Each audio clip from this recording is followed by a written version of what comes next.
Bosh, welcome back to another episode of Strike Thoughts. I'm here with Peter. How you doing, mate? Yeah, I'm good. Very, very excited I know, mate. I for this week. can't hide my excitement. My name's Sandip. Hello, Wow. everybody. Pete, we're probably going to spend a lot of time talking about the main event. I don't know if you want to jump straight into it or if you want to go through the card because we've got UFC 251 coming up this weekend. What do you want to do? I don't mind. I think it's. I love how it's all played out. Right. You think?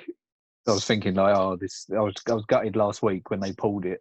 Yeah. And they said like, no, we're going to move Holloway up to the main event and stuff like that. I was like, surely, like with all these we've been talking about it for like the whole of lockdown, all these late comers and people taking fights on like a few days' notice and stuff. I was like, surely someone needs to step in and yeah. Then when you started seeing the little rumours and the videos of him walking across the tarmac and that, he's like, no, I'm just going for Just a go stroll. for a It's just stroll. like, oh shit. now I'm like, so I was excited anyway. I did want to see the Burns one, but like I feel a bit obviously I feel sorry for him, but Yeah, me now too. they've got Masvidal coming in, and there's actually like they don't like each other as well. It's going to be another one of them. So I know. I'm so really excited. Well, we'll spend some time talking about it. What we'll do, let's start off with a few of the undercards, and then we'll spend some time just talking about it. Not a particularly long episode today. I think last episode we rambled for over an hour, talking about the last card, which was a fantastic card. But we'll go through and talk about UFC 251 that's coming up. I'm not going to go through the prelims because they're always on Fight Pass. I don't have Fight Pass yet, so there's no point. I mean, I won't be, watching those anyway, to be honest. But I'm sure if there's any highlights, we'll see them. Starting on the prelims for UFC 251 this weekend, the first thing I'm going to say, Pete, is that it's in UFC Fight Island. How excited are you for that? yeah, it's going to be so good. Like I was saying to you earlier, I thought it'd be on like a decent time. I remember watching some boxing events like Amir Khan when he fought out there, and he walked out about 9 o'clock, like the main event. I was like sick, but no, they've kept it the same time. Is So it it's still going like to be 3 a.m., I'm guessing, yeah? I think it starts roughly about 11. I think that's when the first fights are on the betting apps and stuff, and then the main event's like 2-3 o'clock. So or like the main card. So it's going to be sort of the same. But have you placed any bets? Have you done any predictions yet? No. Okay. I was looking for the odds. There's a couple of, I think the looks like the biggest, well, from what I was looking at, the biggest gap is fucking Paige Van Zandt's fight. Okay. Against, is it Rebus? Yeah, Amanda Rebus. Yeah, so that's like a massive gap. And then obviously Usman's favourite for the, but I'm so 50-50 now on that main event. When they first started having a bit of beef backstage, like months ago or whatever it was, I was like, man, Usman would smash you to pieces. But like, you just don't know what to expect now with Masvidal. Like, he could do anything. Like that flying knee, he could do that to anyone. Oh no! Do you know what I mean? Like, especially because Usman's a wrestler, he might go for the takedown. You never know. Yeah. I think if Masvidal's on point, then he might have to use his wrestling. I think it's not a very good idea to stand 5 rounds with Masvidal the way that he's fighting. No. But then he done it with Colby, and Colby's fucking lit like Robbie Lawler up and stuff like that. So it's not like he can't. I think he will for the first like couple of rounds, but I don't know. I'm excited. I don't think I will put any bets on. I'm going to do a U and just watch it as a neutral. Just enjoy it. Yeah. To be fair, even on the prelims, there are some names in there. The first fight that we got is Leonardo Santos against Roman Bogatov in the lightweight division. Then we've got Makwan Amirkhani against Danny Henry. Amirkhani's a fighter I've seen before. That's in the featherweight division, so that should be exciting. We've got Elizeu dos Santos against Muslim Sakhalov. I haven't got the weight division for that, but that should be a good fight as well. And then, Pete, the main card, right? The main prelim, sorry. No time. Volkan Ozdemir against Yuri Progazka, I think it is. Now, I'm just going to go to Volkan here because do you remember when he first come into the UFC? Yeah. He was like smashing everyone. Smashing people. Yeah, absolutely. Just smashing people. He fought in Bellator, and he was coming off a loss there. But then, his first fight in the UFC, he beat OSP by decision. He beat Misha Serkinov by punching him. Beat Jimmy Manuwa, which was when he first, because obviously I like watching Jimmy Manuwa because he's British. So, when he smashed Jimmy Manuwa, I thought, right, this guy's fucking mad here. Then they put him straight against DC.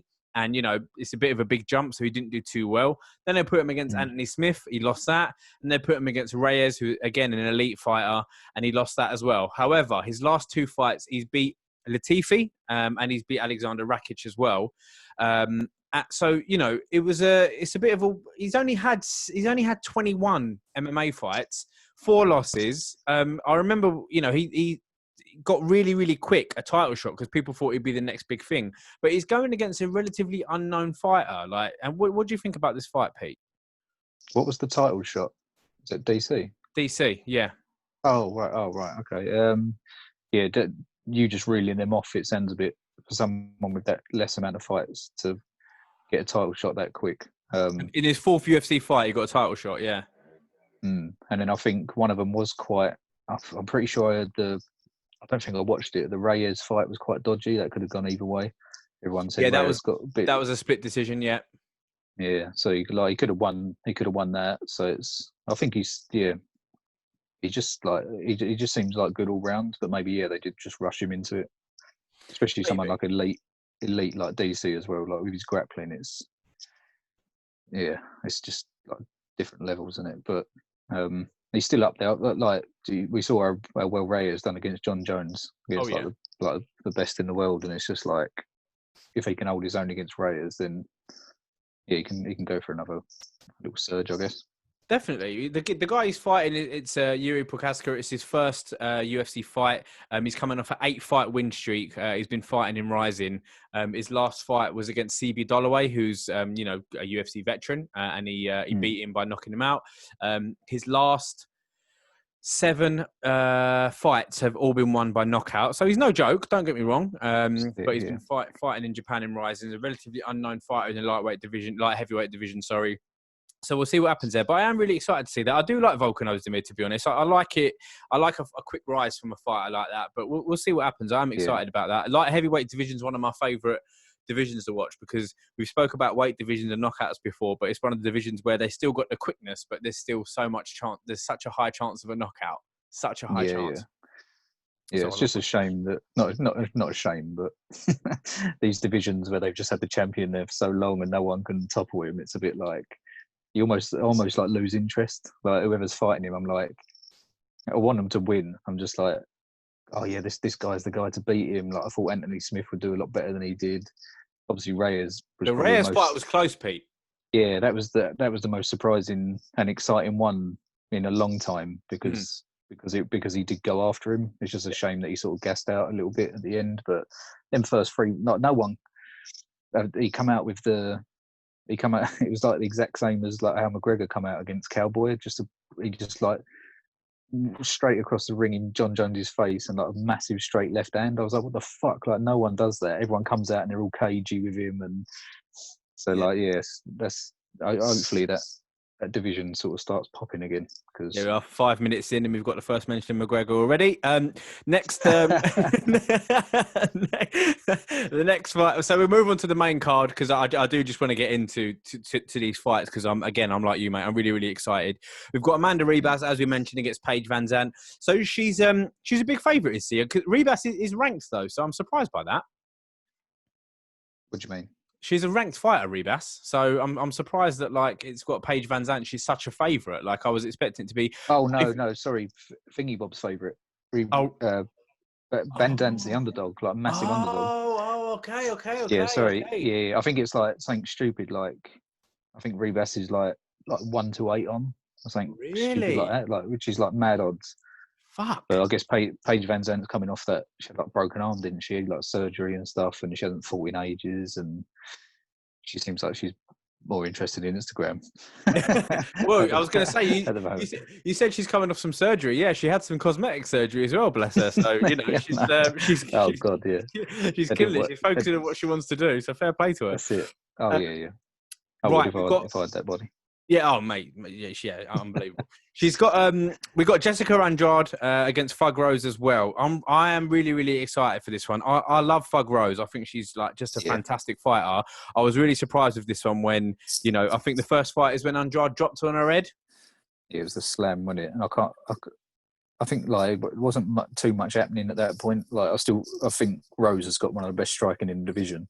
Definitely. And it was a bit like, it was just one of them, maybe just one of them flash knockouts where it's like no one was really expecting that. You don't really see that often anymore. And it's made, hopefully she can, yeah, because I like her. I'd love to see her.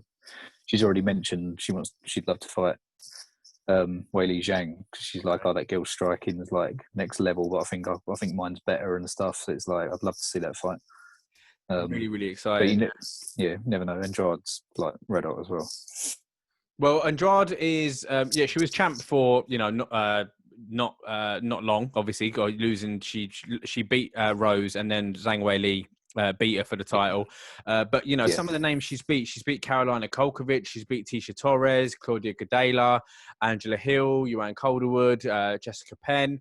But she's lost to Joanna, she's lost to Raquel Pennington.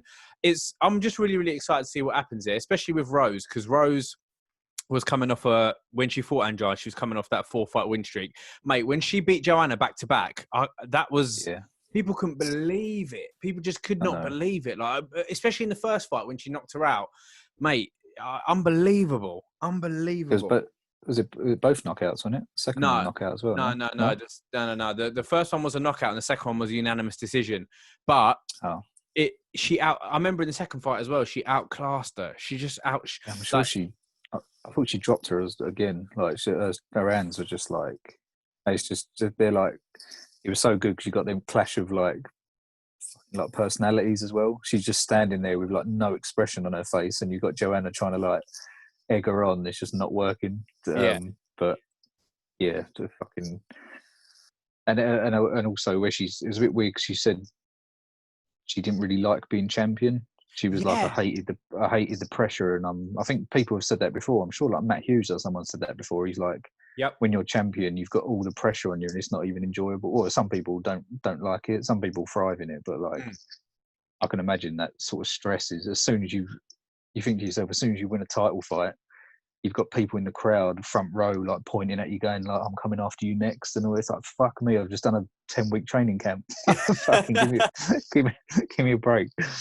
I remember her saying, even like literally in the post-fight interview, like she just lost to Jessica, just been slammed on her head, and yeah, you're right. She was like, I'm happy. I'm happy that I haven't got the pressure anymore. And to be honest, some people work better when they're working towards something. Like if they're working towards the title fight. Do you know what I mean? So yeah, we'll see what happens. I'm really, really excited for that fight. So we'll see what happens. They're both fantastic fighters in the women's division. So yeah, that is really, really exciting. What do you think? I know we don't like to call it, but how do you see it going, Pete? What do you think? Like I said, I reckon it maybe was just like a sort of freak sort of knockout, like just a slam and then she's out cold. It's just, I don't know, you don't really see it that often. And now she knows sort of, I don't know really. I just think she's got the better striking. Like, I think she's probably got like what she did to Joanna. And I know like the Weili Zhang fight was like really back and forth and like stuff like that. But Joanna took most of Weili Zhang's punches and she was still smiling even with her head swollen and stuff. And she was like walking her down. And it was just like, but with Rose, it was like when she hits people, it's like you can tell where she's got that power. So I reckon she's up there with like top 3 like elite sort of strikers in that division. 100%. If she can stop the takedowns and just keep it standing, then I think she wins. Yeah, I know. I know you. MMA maths doesn't work the way other sports do sometimes, but the way I'm looking at it is like, for me, Weili Zhang outstruck Joanna, and Weili Zhang also like knocked out Jessica as well, and Rose outstruck Joanna. Absolutely outclassed her. So I agree with what you're saying. I feel like that first fight for me, Rose was winning it against Andrade. And I think it was just a freak slam, like you said, and it just happened to knock her out. So I think Rose has got enough to do it. I hope she does it as well because I'm just a really, really big fan of her. I love Pat Barry, her husband as well. Absolute legend of the sport. Absolute legend. One of the guys that, when I first started watching UFC and I first started learning about what leg kicks was, fucking hell. Like, I remember one of the only few people I've seen who's made people he's made people tap out from leg kicks, and I just rate that. I love that. So yeah, really excited for that fight. The next fight, Pete, and for the it's just title after title after title fight. We've got Piotr Jan against Jose Aldo for the vacant bantamweight title. Jan is ranked number 3 in the division, it says here for some reason, and Aldo is ranked number 6 in the division, which just is very strange to me. But Jan is 14-1. He's undefeated in the UFC. Aldo's 28-6. Aldo's coming off 2 losses as well. But yeah, what do you think about this fight? When it first got announced, or when they said like Jan was going to be in the line for a title shot and stuff, I just thought he was like destined to be champion, just because of the fights I've seen him in and the way he dominates, and it's almost like a Khabib style. Like he barely loses like a minute, let alone like rounds and stuff like that. But yeah. I think I read something the other day, like Aldo come out and said like who's he beat, like sort of compared to me. And I did sort of go through his record a little bit, and I was like, to be honest, it ain't that. He's beat some good people, but not on the level that Aldo's beat. And I'm just but I think he ain't been doing it as long. He's only had 15 fights. Aldo's got fucking 28 wins. You know what I mean? Yeah. That's what I mean. Like, so, and I know, like, even like the last one against Uriah, the way he smashed him and that, but it was like Uriah's sort of at the back end of his career and probably like done now anyway. But it's just, I think if you get like a good, like, especially the way Aldo's been fighting, like even though he probably did win the last fight, even though it went to Moraes, like if he can hang in there with them sort of like killers, and it's like, I don't know, it's interesting, because I think that Jan's either going to be like the best and stay the best for a long time, or someone like Aldo can sort of figure him out. Because I think people were talking about if he uses his kicks, he might have a better chance, but Aldo don't really kick that much anymore. Yeah, we noticed that, didn't we, in the last fight?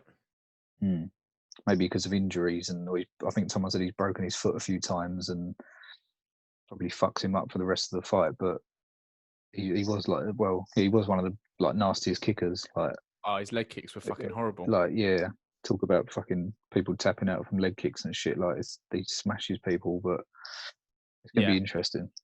Well, I remember when he fought Uriah Faber. Faber's legs afterwards, fucking horrendous, absolutely horrendous. But yeah, he is coming off 2 losses. Marlon Moraes, which I thought he won, and he's also obviously his last fight against that was against Volkanovski, and he lost that unanimous decision as well.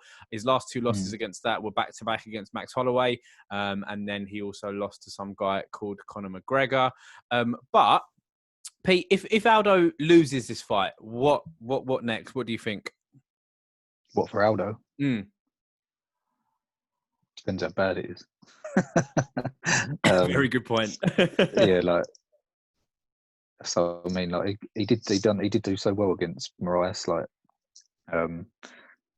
he was like an absolute beast. But he said he feels comfortable at this weight. Like, even though he does a lot to sort of cut down to this weight. But if he can still do it, then I don't know. It's just because it's that much of an exciting division, isn't it? There's so many other people waiting in line. I don't think it's going to be like a rematch or nothing like that. I reckon if he loses badly, then there's like 3 or 4 guys jump before him now for if he ever wants to get a title shot again. Do you know what I mean? It's going to be tough.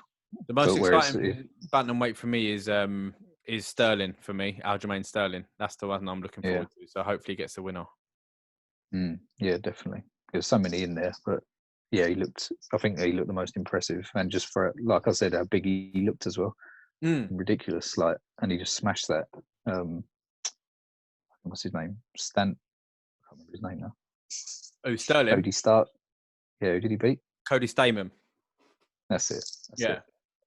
Yeah, so I'm excited for that. I'm excited for that fight. It's a really exciting division. Again, we always talk about the smaller divisions, about how they don't get a look in, but this is fucking exciting for me, man. I'm looking forward to this fight. I really am. Yeah, definitely. I think, it does depend how Aldo loses, but With Aldo now, I don't know. I feel like he's going to go down as one of the greatest featherweights of all time. That's not up for discussion. Like, he's definitely up there for the conversation. Holloway's obviously my number one, but I do feel like Aldo's up there just for the run that he had coming into the twilight of his career now. And I just feel like he's been around for so long, but Jan's just got something about him. He's just got that mentality. I feel like it just doesn't, like you said, he doesn't look like he's ever going to He doesn't look like he's ever going to lose. And what I mean by that is I'm sure he'll lose one day, but when he's in the fight, I've never seen him under pressure. And we spoke about his record, obviously, but, Uriah Faber, okay, he's in the twilight of his career, but Jimmy Rivera is no pushover. John Dodson is a veteran. So, he has got some fighters in there. Douglas De Silva Andrade as well on UFC 232. He beat him as well. So, yeah, we'll see. We'll see what happens on this one. I'm really, really excited for it. And again, people say about the lighter divisions not being exciting, but this is fucking very, very exciting to me. Yes. Just surprising he's coming off 2 losses as well is the only thing that Aldo got the shot. Do you feel like this is the fight for the bantamweight title? Do you feel like this is what it should be? Let me bring up the rankings, actually. What do you think? Yeah, to be honest, I reckon maybe you're a bit, and probably I am as well, a bit swayed now because we've had all these other bantamweight fights. Right. You know what I mean? Before they made this fight pretty much before all this happened. So, and obviously a lot of people thought, like even Dana said he thought Aldo won that fight anyway, so he was next in line. But then after that, we've had all these mad bantamweight fights and up and coming contenders. So I guess they just have to wait, innit? Yeah, that's true. Wait a turn. Yeah. But to be honest, I wouldn't mind them making some of them fights happen now anyway. Everyone's mugging each other off. Everyone's like, you got O'Malley like talking fucking shit to Cody Garbrandt and like stuff like that. It's just, there's so many good fighters in that division. Mad. I think there's a good, it's not on this card, but I think, is it Pedro Munoz against Frankie Edgar coming up as well? Nice, that would be good. I think, that's going to be another sick one. So Frankie Edgar, is Frankie Edgar dropping down then, is he? Yeah, he must be, It's mad. At that age. And obviously you got Munoz who knocked out Garbrandt in it, so... Yeah, the bantamweight rankings at the minute. So Marlon's at the top. Then number 2 is Aljamain. 3 is Piotr Jan. 4 is Cody Garbrandt. 5, Corey Sandhagen. 6 is Jose Aldo. Then we've got Pedro Munez, Assunção, Jimmy Rivera, Cody Stamen, Rob Font, Dominic Cruz, John Dodson, Sean O'Malley, and Song Yudong. Absolute warriors in that bantamweight division. That's such a good division. That is mad. It's mad. Yeah, fucking... Cejudo leaves and it all just opens up. Yeah, absolutely. Probably he left at the right. He might have left at the right time. Because there's some killers, that's good. Absolute killers in that division. So yeah, we'll see what happens there. Really, really exciting for that. If Aldo wins, who knows? It could rejuvenate his whole career. Really, really exciting. So we'll see what happens there. Next fight, Pete, is I don't know if they're doing it as the co-main, but it's the penultimate fight of the evening. It's Alexander the Great Volkanovski against Max Holloway, rematch for the featherweight title. Volkanovski, 22 fights and 1 loss, which was his 4th fight. So he's on an 18-fight win streak. He's undefeated in the UFC. Max got 25 fights with 5 losses, has beat some absolutely amazing names. What do you think about this fight, Pete? Yeah, I'm excited. It's another one of them. I just want to enjoy it, let it play out, and I think anything can happen. It's not like, I don't think Holloway's on a downfall or anything like that. It's he's the sort of guy who could figure it out and come back stronger and try and hopefully he's got a better game plan this time. But on the other hand, Volkanovski could hold that title for a while. I think. Yeah, I think he's that good. And he's coming out of that gym as well, just fucking full of killers. Like obviously Hooker just lost, but they're just all fucking monsters in that training camp. So he could hold that for a while, I think. Some of the names he's beat as well, like obviously he's beat Holloway, he's beat Aldo, Chad Mendes, Darren Elkins. Just the run that he's on at the moment is mad. He's kind of sort of like I say he's come out of nowhere, but he's one of those fighters that wasn't really on anyone's radar, and then all of a sudden, boom, he beats Elkins, he beats Mendes, he beats Aldo, and then boom, he's a fucking champ. It's mental. Yeah, it's crazy. No one was expecting Holloway to lose that fight. I'll tell you that. No, but when I did see it, because I did watch Volkanovski as he was coming through, and obviously like Holloway had a couple of losses and stuff. And it was just like, I don't know. I looked at it and I was like, if he's if he's got the right game plan, he could beat anyone. I don't know why he's just got that sort of, because he's a big guy anyway. Like even though he's short, like he cuts down a lot and he's just bulky. He's quick. He's got the wrestling. He kicks. His boxing looks wicked. It's just like, and he's just one of them guys. He's like, I don't get nervous. I think it's just fun. I just step in there and just like let's just fight. But then Holloway's like that as well. I think that's why it's going to be exciting. This one. Saw that video again the other day when he just fucking points at the floor. So like, let's go again. I think it's against Lamas, Ricardo Lamas. He's just like, fucking, this is my cage. Like, let's go. Yeah. It's fucking so good. Mad. If you look at his record, obviously, you know, he's lost to Volkanovski his last fight. He beat Frankie Edgar before that. He lost to Dustin Poirier, but that wasn't in the featherweight division. That was obviously lightweight. But then before that, he beat Ortega. He beat Aldo twice. He beat Pettis, Ricardo Lamas, as you mentioned, Jeremy the Heathen Stevens. He beat Charles Oliveira. He beat Cub Swanson. The guy is a fucking Andre Philly beat as well. Submitted Andre Philly, like fucking hell. Just the guy's honestly, he's one of my favourite fighters, Pete. I love it when he. Who did he lose? Who did he lose to before that? Oh, he lost to. He keeps popping up, doesn't he, old McGregor? Fucking popping up, doesn't he? I love it. He keeps popping up. Every conversation, every division we're talking about, he keeps popping up, doesn't he? Fuck you know. That was the decision. That fight. Do you remember that fight? You know what? That was I think that was the only fight I didn't watch live. Right. Like every other one of his other fights, I watched them live as they happened. But that one, for some reason, God knows, probably out. But I watched it on replay, and obviously I didn't really know who Max Holloway was at that point, so I weren't like worried or nothing. I was just like, oh, and obviously it was weird. That was probably one of his last real mixed martial arts fights. Do you know what I mean? Like, maybe apart from Mendes, but all he was doing was defending off his back and getting back up. But then obviously all of his fights have been striking. So just that fight was interesting. He was doing mad shit like fucking forward rolls into like leg locks and like scrambling on the floor with Holloway. Just like, it was a fucking really good fight. And I think he done his ACL as well. He said like, fuck. Holloway sort of grabbed his leg in like the second or third round. As they went to scramble, it popped, and he was just like, "Fuck!" I thought I'd really like done my leg in, but yeah. But then after that, obviously Holloway said that sort of lit a fire under him, and he went on that fucking mad run. So it was mental. Yeah, 1, 2, he's 3, sick. Like 4, 5, 6, 7, 8, 9, 10, 11, 12, 13. So before he lost to Dustin Poirier, he's on a 13-fight win streak. Mad. That's fucking crazy. He said, though, Pete, and one thing we haven't spoken about, me and you, a lot throughout this time, about all these cards and about all these fighters at the moment. We've spoken a lot about how the cage is different during COVID. We spoke about how the crowd's different during COVID. One thing we haven't really spent a lot of time talking about is how different the training camps must be. So Holloway's come out and said, for the first time, well, one of the first times in his career, especially at this level, he's going into a title fight and he's done zero sparring. Literally zero sparring. He's done no sparring whatsoever. And then when I heard him say that, I was like, fucking hell, of course. Like, these fighters are in such a strange position at the moment. Like, these camps and stuff must be so weird and different. And I know the fights still count. Don't get me wrong. It's not as if the fights, you know, the records are different and we have to treat the fights differently because the fight's the fight. But the training camps and training regimes, it must be so different for these guys. Yeah, that is a bit weird. Surely, like, look, other people must have been sparring. Maybe that's just his choice. But maybe. I know they said Hooker said all he was doing at the beginning was fitness, just cardio. But if they're in the same camp and he hasn't been sparring either, do you know what I mean? It's a bit. Oh no, Hooker is Hooker, and this is Holloway I'm talking about. Oh, sorry, Holloway. Oh, Yeah. right. Oh, yeah. That's. I guess I don't know whose camp he's with. Maybe he's with like just a private one in Hawaii. But yeah, that is weird. That's just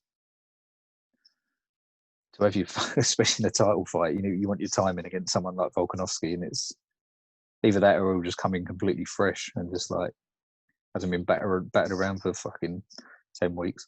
Yeah, they were talking about, like, Cejudo was talking about how he doesn't like to spar too much, but I feel like a little bit. I mean, again, what the fuck do I know? But surely like a little bit of sparring. But for him to say, I've just been doing my training, no sparring, it must be a strange situation. I feel like probably people ain't had the same opportunities to spar as much or to get in the gym as much because of COVID. It's one thing that I ain't really thought about. Like the training regimes just must be so different. So yeah, I'm intrigued to see what happens there. But it's just one of those things, isn't it? If Holloway comes out now and absolutely dominates, it's going to be like, oh, because he didn't spar. If he gets banged out, it's going to be, oh, he didn't spar. It's one of them ones, isn't it? That's the thing. You think someone like him, the time he's been around and the amount of fights he's had and like wars he's been in, he's done enough sparring probably. Do you know what I mean? To like, he does it. He knows what he's not one of these guys that's going to get here in there and freeze and have like ring rust. He knows it's just in his blood, I guess, to just go in there and have it. But yeah, maybe like depending on his timing and stuff. That's what the main thing is, I guess, is like sorting out your range and your timing and stuff. But I don't know. He's been in there with him before, I guess. It's not like they've not fought before, so hopefully he knows what's coming. It's interesting what you said about the ring as well. I'm not sure what size ring they're going to be using on Saturday. I'm guessing they're going to be back to full size. No, do you reckon? I'm not too sure. I don't know. Maybe they've seen how exciting these fights have been. They're just going to keep it small. I don't know. Yeah, I was going to say, what do you prefer? Actually, it was even smaller. it's like fucking 10 foot wide. Put them in a phone box. Fuck it. No. Even the ref can't get in there. Well, yeah, I don't know. I am liking these. I do like for them to have more room because then it's like no one can escape against the cage or do a fence grab and that kind of stuff. But this cage, Pete, has made the fights so there's nowhere to go, is there? Yeah, it's even the grapplers have just sort of bit down on their gum shields and fights and just sort of gone for it. But like, yeah, so it's definitely made the striking matchups better. Definitely. All right, we're really, really excited by that one. I do like to sit back and watch fights, but I'm such a big Holloway fan. I like the way he calls other fighters cupcakes, and I just love that Hawaii fighter mentality. And I'm just a really, really, really big fan of Holloway. So fingers crossed that he can do it. But again, Volkanovski's an absolute brute as well. So we'll see what happens there. Really, really excited for that one. And then finally, Peter, we touched on it earlier because we couldn't help ourselves. Kamaru Usman was supposed to be fighting Gilbert Burns, tested positive for corona. Let's just talk a little bit about Gilbert Burns, mate. Again, felt a bit sorry for him, but I'm sure he'll be back. Would he be next in line to fight the winner of this fight, do you think? Yeah, surely they've got to give it to him. I know you got some other people in the wings, I guess. Colby, as I guess he's back now, full fitness. I don't know. It's fucking interesting, man. Surely for him they got to give him the title shot because it's not like he missed weight or something. It was a training injury. It was something totally out of his control. So I reckon he'll get the shot straight after. He's the number one ranked fighter, so you'd hope so. Yeah, but then you got Colby in there. You got Leon Edwards in there. Woodley's stock's probably dropped a little bit. Wonder Boy's still lurking about. So fucking RDA's in there as well. So yeah, we'll see what happens with that. But I do feel for him because I remember you were saying like he could have done the impossible. He could have just done it. He just could have fucking come in and got the title. Yeah. I guess he's probably. I guess he still can. The way that he fought against Woodley was fucking mad. Like, I reckon he has got what it takes to beat anyone in that division. But I guess now he can sort of relax and sort of fucking take a back seat, let these guys slug it out first, and then it's just so exciting. That's what I said to you before. I was after the Colby fight. I was like, who's going to beat Usman? Like, he's a monster. He can. Not only can he like, it's almost like especially after that performance, you look at the division below. You got Khabib, and he's like world-class grappler, but he's still not. I still don't think it would be a good idea for him to stand there and trade with like a striker for 5 rounds. Like, he just doesn't do that. Right. Whereas Usman has proved he could stand there with one of the best strikers in the division, break his jaw, fucking, do you know what I mean? Not even worry about using his wrestling. He just stood there and just boxed him basically. Mm. And he's got the cardio as well. He could like slug it out. So that's why I think he's such like a fucking beast in the whole of the UFC. But just Masvidal was just that exciting. You just don't know what's coming. Do you know what I mean? Like even in the Nate fight, I wasn't expecting him to fight that way. Obviously the Askren knockout was like one of the best knockouts ever. It's just we just don't know what's coming now, and they don't like each other, which is always good. I love it. I love it. Just I remember seeing them in Vegas having that little altercation they had backstage. I just love all that. Usman, if you look at Usman though, like we talk about how much of a monster he is, Pete. We talk about how dominant he's been. You know, if you look at someone like that as well, and you think he's had 18 MMA fights. No, sorry, 17. He's had 17 MMA fights, and it's just like, you know, it's absolutely mental with the fact that he's had. Actually, although I've got two different websites here. It gives me two different. So he's had this one saying he's had 16 wins and 1 loss. Oh, it's the Sun. I don't know why I'm fucking looking at the Sun. They don't know what we're fucking talking about. But yeah, so he's got basically Usman has had 17 matches, 16 wins, 1 loss. He's only lost his second fight, so he's essentially, you know, he's on a 10-fight win streak in the UFC. Masvidal's had 48 fights. He's lost 13. He's on a 3-fight win streak in the UFC. I try to stay out. You'll notice that I don't really. With me, I just like talking about the fights. I like watching the fights, talking about the fights. I review the fights, that kind of stuff. All the backstage kind of nonsense, I'm not too fussed with that. But do you know a little bit or anything about the deal, Pete? Do you know why Masvidal all of a sudden is now winning this fight when he didn't before? Do you know anything about that? No, not what. What do you mean? What is there something, or just my opinion? No, yeah. Well, what do you think has happened then? Do you think they've upped the stakes for him? Do you think they've given him some more money? Or do you think he's just feel like, do you know what, fuck it, I should take this opportunity because he's had some time to think about it when they made the Burns fight? Yeah, 100%. I reckon it's all, he's just realised what he's fucking done. Do you know what I mean? It's like, who was I talking about? And even like, he's been keeping up, sort of pop up. And he said, he's like, look, Dana in the UFC. What did you say? You're breaking up a little bit there. Say that again. Who are you talking to? That was yeah, sorry. Talking to Bruce last night. Oh yeah. Yeah, and he was saying, he's like, with Masvidal coming out and saying about the money and stuff, everyone understands that, and everyone understands they probably should get paid more, but it's not really the time to be doing it. Do you know what I mean? Oh, There's a 100%.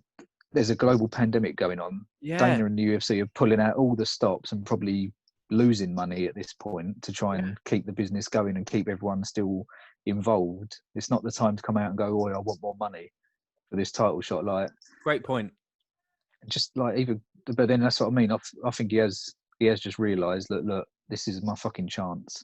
If he just sat on the sidelines and went, no, I'm not stepping in there, I don't want it, like, until they pay me, he just looked like a fucking idiot, to be honest. Like, yeah. And it's maybe I've given him a little bit more and just said, look, because it's on like shorter notice, we'll give you this or a bonus or whatever. But at the end of the day, if he wins and he's got that belt on his shoulder, it's like 2 belts. 2 belts. What is it? Is it the other one ain't up for grabs? Is it? Oh, of course it is. That's just going to get a bit silly, though, isn't it? Because then only welterweights can win the BMF belt. Well, I mean, yeah, but he's got it though. So Masvidal's not going up and down in divisions, is it? It's about who's got it. They gave it to that. It's always been like that, I guess, because it's not as if fucking Cejudo could have fought for the BMF title. He would have got his head kicked in. Do you know what I mean? Yeah, someone like him probably could. yeah. Actually, great point. That is a very, very good point. What about? I mean, he's had. People keep saying this thing as well about, oh, he's only had a week to prepare. He's only had a week to prepare. Do you fucking think like Jorge Masvidal ain't been in the gym fucking training? Oh yeah, 100%. He's been ready since all this stuff come out. Anyway, he probably thought he was having the fight anyway, and then all the contract negotiations fell apart. It's not like he got out of shape in like a couple of weeks. He's probably always been ready. I reckon even like Colby's always been ready. Just fucking. I don't think that's going to be an issue. No. I don't know. Yeah, it's weird. I would say like what they said about Ferguson. He was getting ready for a grappler for like all them weeks, and it kept getting put off, back on, put off, and then he was fighting like one of the best strikers in the division. But I think Usman was probably after Burns' like performances, he's probably been getting ready for a striker and a grappler. So I don't think it's going to be a problem for either of them. I think it's just going to come down to like who performs better on the night, I guess, and just. It's just crazy, isn't it? It's going to be a new atmosphere on the island. I don't know. I hope they go all out, fucking fireworks and shit. Just no one's there. Yeah, who cares? No, they should have everyone on the island. Everyone on that island should be tested and just cram them in there. Fuck it. Have some I know, obviously, like it's not the same thing, but. Obviously, with wrestling, I like to enjoy wrestling, and me and the missus have been, we love watching a bit of wrestling, but there's no crowd at the moment. So basically, so when we first started watching it with no crowd, the missus was like, "Look, I know that we normally enjoy this, but I'm just letting you know I can't do this. Like, I can't just watch. Like, the crowd is what makes it. Like, the crowd is what makes it. It's the crowd reactions that we're watching it for. And if there's no crowd there, it's two grown men pretending to fight. Like, I can't watch it. So I was like, all right, I'll get that. But now what they've done, the WWE, mate, they just put wrestlers in the crowd. So like, they just put like the security, the wrestlers, the cameramen. They're the audience, and they make they make a bit of noise. Like they're there, like that you can if the crowd need to start a chant or something like that. Like they do it at the WWE Performance Center, the same as the UFC do. And obviously, I know it's more of a show than UFC is. Because UFC is actually legit. However, like when there's 50 to 100 people in the crowd, you can fucking hear it, and you can hear them making a bit of noise. So I feel like fuck it with UFC, fucking get some people in there, get some. That's what. Like even in the Ultimate Fighter, innit? You got two teams of like you got two teams of what, like 10 or 12 people on each side, and then you got the coaches and shit. But you know what they should have done? They should have fucking put out a fucking post online and said, look, if you want to volunteer, we'll test you and you can come and be an audience member. That would have been fucking sick. Fly us out there, fucking pay us a little bit. Yeah, but then they just might have sold tickets, Pete, if they're testing everyone. They might as well have just sold tickets. Yeah, but then they got to do fucking 20,000 tests. But fucking, they could have got like 50 to 100 of us in there. Hard fans. Oh, you're going, are you? You won't, knowing us, I'll probably get there and get tested. I'm positive. Got to stay on the island for fucking 2 weeks. You're in quarantine. You're stuck there on quarantine. Oh, Pete, I'm really, really excited for this. And again, I don't want to, just predict it. Just give a prediction. Shall I? Yeah, do it. Just what you like. What's your gut telling you? No, nothing wrong with that. I think, man. I mean, I've got the gut feeling. I don't know whether you're probably thinking about it as well. Just something crazy could happen. Right. Either way, like the most crazy thing would be Masvidal come out there, bang him out with like the first 30 seconds, first left hand just drops him. Yeah. Or Usman just comes out and dives from him and just slams him on his head or something like that. Do you know what I mean? It's like anything could happen. I think that Usman is going to drag this out and make this into as a long, drawn out, hard fought, really grueling fight. That's the way. That's what I think Usman's point of call is. I think because he knows he can do 5 rounds. He knows he's an animal. And Masvidal's, banged out a lot of people. Hasn't been dragged into late rounds. Hasn't really been tested in his last 3 fights. So, yeah, I think I personally, my gut tells me that Usman is going to win, and just like I say, it's not going to be. When I say exciting, every fight's exciting, but I don't feel like we're going to be like, I just feel like Usman's just going to be all over him, just holding him down and just suffocating him, I think. However, I fucking love Masvidal, so my heart's like, he's going to bang him. He's going to bang him. He's got really good takedown defense as well.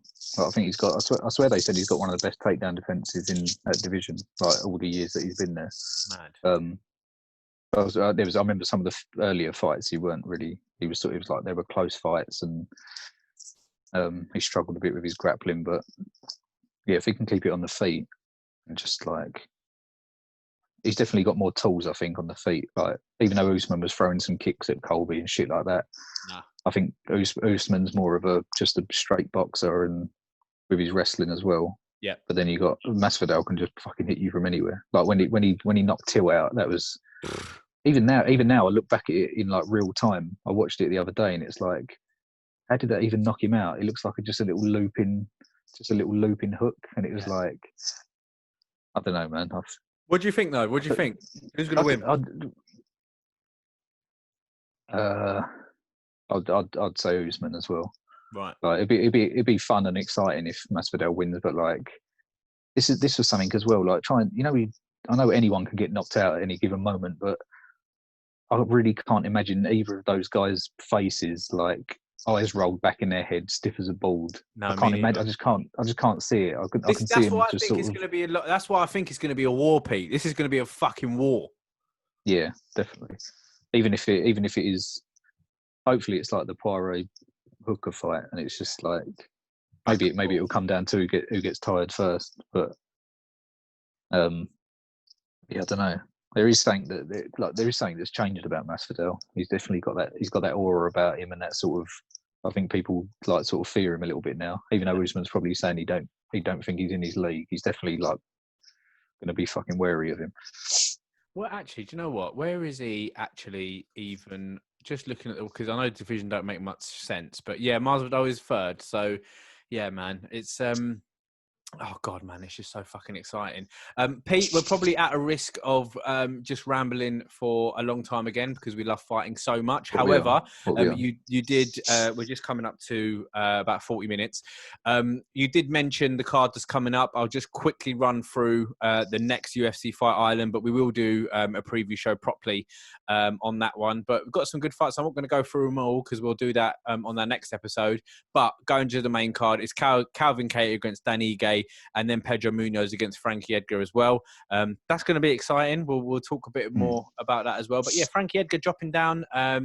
However, when I say he's dropping down, if we just go to the bantamweight division as well, looking at the rankings, I know that Frankie Edgar in the featherweight division is ranked at number 7. And yeah, in the bantamweight division, he's not even ranked. So it's interesting to see if it is going to be a bantamweight fight as well. So that's really interesting that he's dropping down at that age. How old is Frankie Edgar? Let's have a look.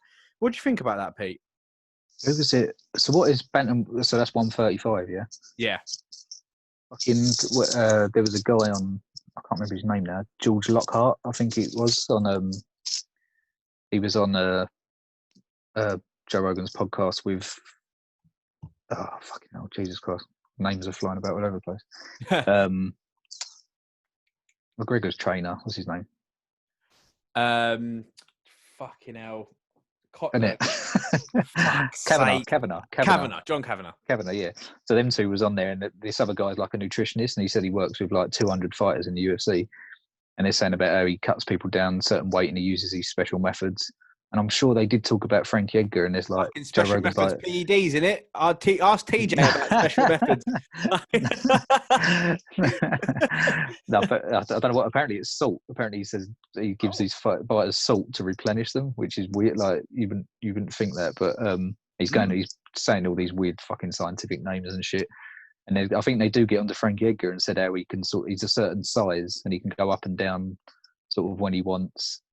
And I think they mention it. They're like, "Oh, Frankie spoke about going down to 135 before," and Joe Rogan was like, "Oh shit, like that's fucking hell, that's crazy." He's like, "Don't you think that's quite low?" And he was like, "This George Lockhart was like, nah, I could get him down to 125 easy." I was like, "What the fuck?" Like he's just like, I know how to get certain people down and get them down safe in a good amount of time. It's just like fucking crazy, man. What people do. He's 38 as well, Pete. He's 38 years old. And he's been fucking banged out so many times.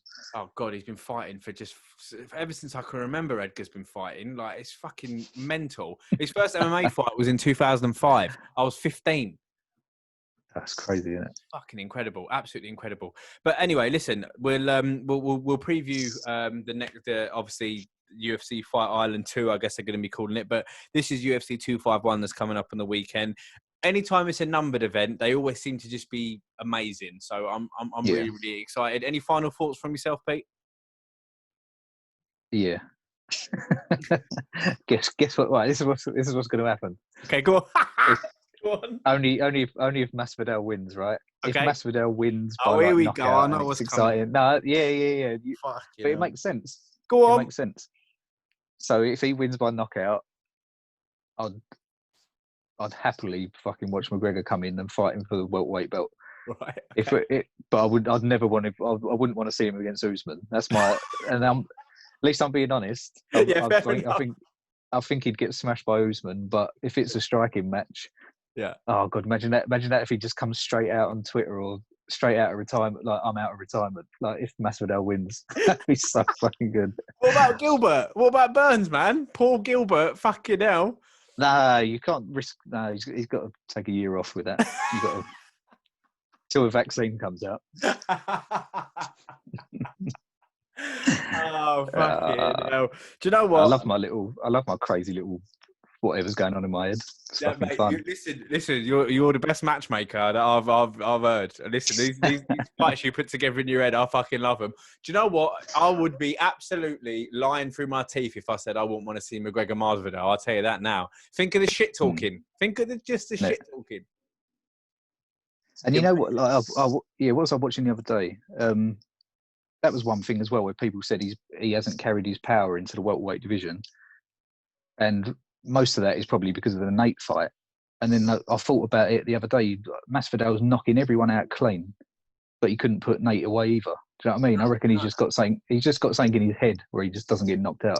What? They were saying that McGregor didn't carry his power. Yeah, a lot of people were saying like in the welterweight he doesn't carry it, even though he like I know obviously Cowboy was a head kick and the shoulders and stuff. No, but they're saying he fucked Cowboy up differently. I know. And they're saying, well, that's what they were saying about Usman. Like they're saying he wouldn't be able to knock Usman out because he's too strong and stuff like this. Maybe that's I don't know. Maybe that's true, but we're not going to know. It was only because of the Nate fight, and then I watched it again the other day, the Nate Masvidal fight, and I'm like, Masvidal's hitting him with everything he's got, and he's just still he got cut up, but he's still standing there, just saying like, "What? Like, come on!" He's just. I'm a bit gutted about Nate that we ain't heard nothing for a while. I hope he does come back. I hope he comes back as well. He deserves a few more paydays. Yeah, that Masvidal Nate fight when they stopped it because of the cut, one of the most disappointing moments of any MMA fight I've seen. Only because I know that Nate was still okay to go, and I know Masvidal's still okay to go. However, I wouldn't want to see Nate's life. Well, I wouldn't want to see Nate's career shortened by something like that, and I definitely wouldn't want to see his life shortened by something like that. So fair enough. But no, I completely agree with that. Have you got any other McGregor points before we finish, Pete? No, doesn't always have to be about him. all I'm saying is, other than this card, fucking DC Stipe trilogy. Oh my god, can't wait for that one either. I cannot wait. And they're going off on each other as well, aren't they? Talking about eye pokes and shit. It's getting a bit bitchy. I love it. All right, Peter. Let's cut this now because obviously we might not be able to put it in IGTV. Apologies to all of our millions of listeners that it wasn't on IGTV last week. It's because me and Pete rambled for an hour and 11 minutes. Sorry about that. We got a bit carried away, but this is good. Obviously, if you've watched this on IGTV, thank you very much, and we will be back after this weekend to talk about what I hope is going to be an amazing card. Peter, thank you very much, mate. I'll see you next week. Sweet. See you later. See you, mate.